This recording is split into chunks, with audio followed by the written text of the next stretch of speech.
Right, let's get some questions from you guys. Yes. Let's have some good ones. Anything you want. David's here with the microphone. We've got some tickets to give away to British Grand Prix at Silverstone, courtesy of Silverstone Circuits. With the reintroduction of team orders next year, how significant do you think it is that Red Bull effectively won the Drivers' Championship by not using them, by not making Webber let Vettel through in... Vettel letting Webber through in Brazil? Well, it was an irony, wasn't it, that the fact that, because a lot of people said in Brazil, which I didn't subscribe to, I have to say, that Vettel should have let Webber through, because Webber was going to win the title for Red Bull and the only man who could fight Alonso. And ironically, it was the fact that Red Bull had two drivers in the title hunt and Ferrari didn't know which one to cover. They chose to try and cover Webber and let Vettel go free. That they took the title. But I'm pretty sure in the last race, if Vettel had to have moved over for Webber for the title, he would have done it. So, there can only be one world champion and teams are forced to have two drivers in each team. So this is going to be a problem. It always has been. Back in the 50s, they used to give up their car, let alone their track position, to the number one driver. And, teams will run their strategy to the best of their ability for the best or the good of the team, as it were. So you have to accept that team orders are part of Formula One. Okay, let's have one for Jake.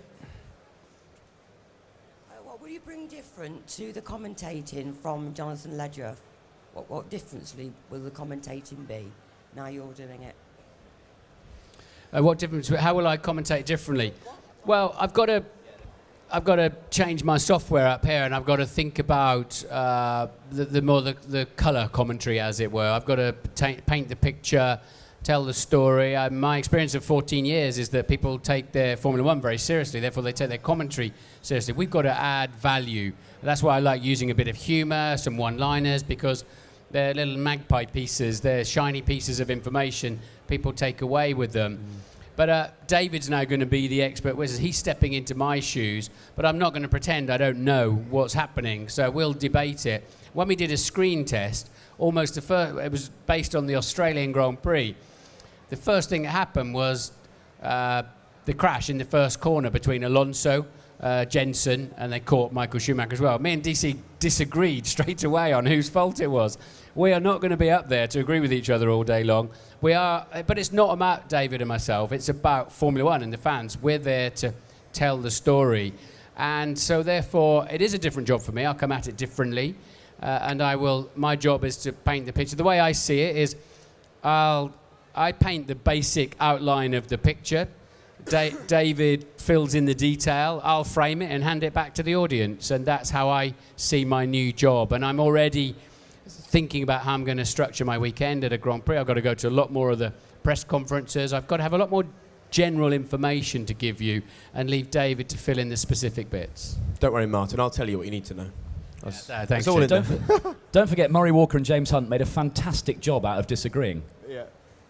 Yeah, but it can't be forced, can it? Yeah. Because people invite you into their front room through their television, and they know whether you get on or not. They know if you're just forcing something. You just got to be Broadcasting is about, somebody told me once, broadcasting is talking to people as if the camera and the TV set is not there. And I think if you're just natural and tell it the way you see it, then people will accept you. And actually, my favourite part of a race weekend the last 2 years has been watching the races with David. His insight is stunning and brilliant. And as much as I'm disappointed that I lose that now, it's great that you guys get to enjoy it. And I can tell you now, you will love what DC has to say in the commentary box, because I've had that sort of personally for a couple of years, and I've learned loads from him. He's been stunning, so it's great. 14 seasons, 13 wins, most points from a Brit is... Yeah, and he's driven these contemporary Formula One cars. He's driven against these guys. He shared a team with Mark Webber. He stepped aside to let the current world champion take his seat. He was there the day that Vettel turned up and he came across on a ferry, arrived in Milton Keynes and was looking to drive an F1 car. You know, he's got some great stories, and I'm looking forward to hearing even more from David, because these guys have got 2 hours to shoot the breeze every Sunday. We don't have that luxury in the pre-show, so it should be great. Yeah. Right, let's have another question. David? Jake, are we going to see you behind the wheel again this year at all? No. Listen, I was lent one Lotus Elise, right?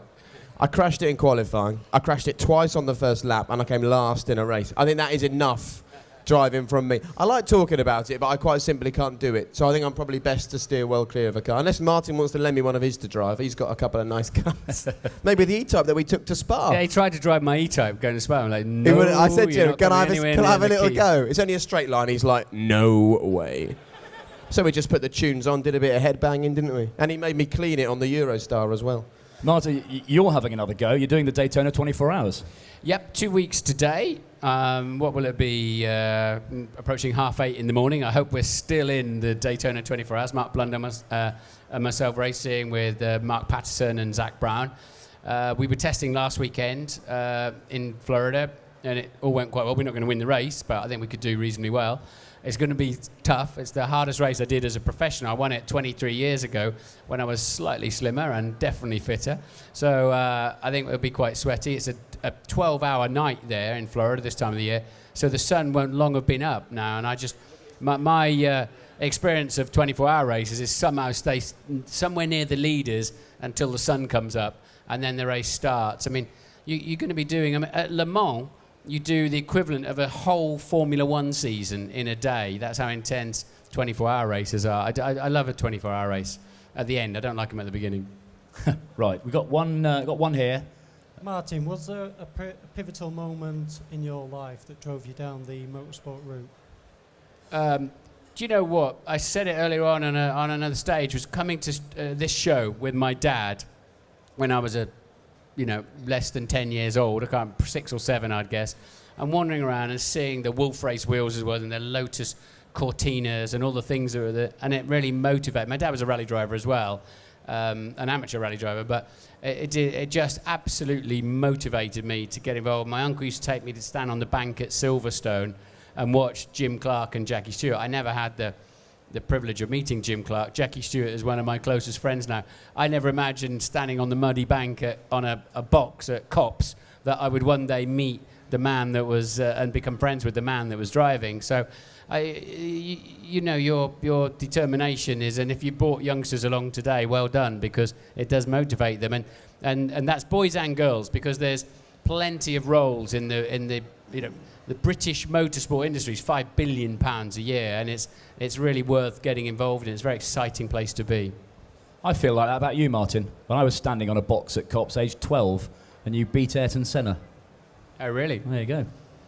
Good. Not to make you feel too old. What, do you have a spark plug fail or something? No, I think you actually you did beat him quite often. I beat him Don't quite be so a lot of modest. times, yeah. Once or twice. Right, one more. Young man at the front there. How does the F-duct work? How does what, sorry? How does the F-duct work? Okay, I think I'll leave that to Martin. Yeah, can we get No, so the drivers have Pat Simmons, are you still here? Yeah, get Pat down quick. So basically, what the drivers do, they have something inside their car, and at the last race of the year, all the different cars were lined up in the pit lane, and it was really great to go along and have a look at the different way it was working. Did you see us when we interviewed Rubens Barrichello throughout the season? You know Rubens Barrichello drives for Williams. He had a big pad on his knee, yeah? Did you see that? And what he did, he moved his knee with the pad on across to cover over a hole. And Martin, in the first few races of the year with the Ferrari, was often watching Fernando Alonso take his hand off the wheel at 180 miles an hour and cover over the hole. Did you see that? Yeah? Martin talking about all of that. And effectively what that did is the rear wing of the car is there to provide downforce, and it would stall the rear wing of the car. And so in a straight line, it wouldn't have so much drag, it would make the car even faster. And this year, there's more tools like that. So the driver, if he's following very close behind another car, then the wing will do the same thing, and the car will be a lot quicker. And they'll have a KERS button, so stored up energy, which they release to speed up the cars as and when the drivers want to do it. Do you like motor racing? Yeah? Are you like Martin Brundle, turning up as a young kid and ending up racing one day, do you think? Good lad. Jenson Button or Lewis Hamilton?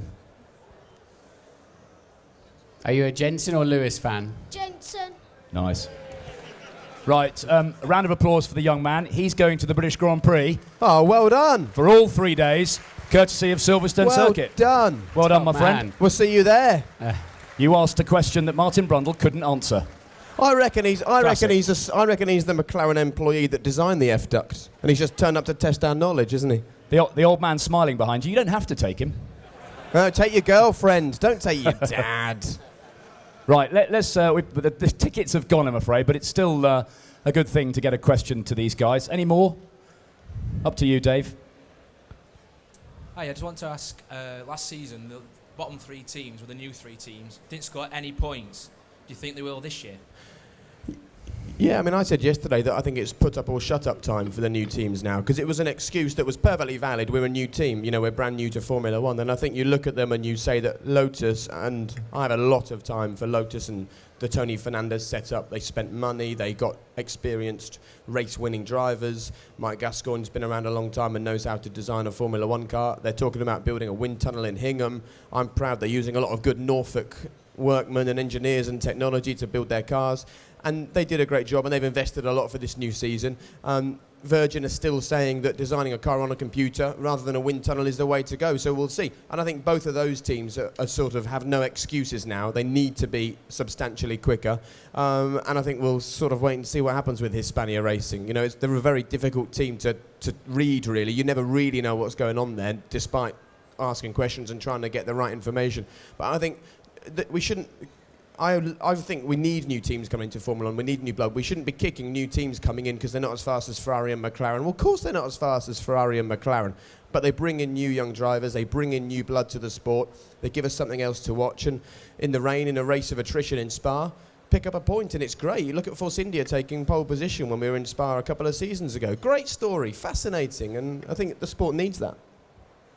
Martin, were you surprised that any of the new teams didn't score on the basis that you get points for...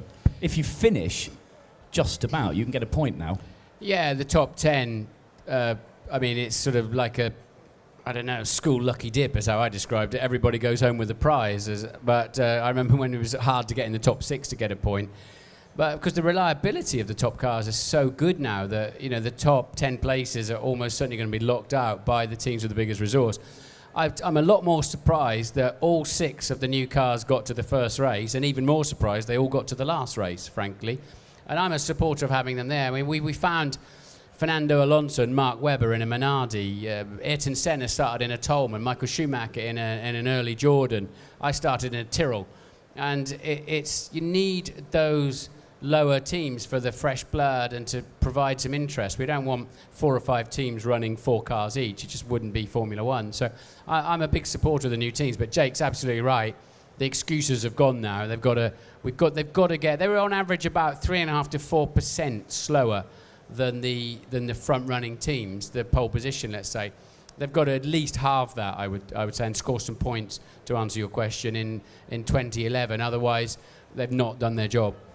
It's going to be fascinating to see how it unveils, and fascinating to see how you unveil as well. Ladies and gentlemen, they've got to go. Jake will be back in about an hour's time, but for the meantime, please give it up for Martin Brundle and Jake Humphrey.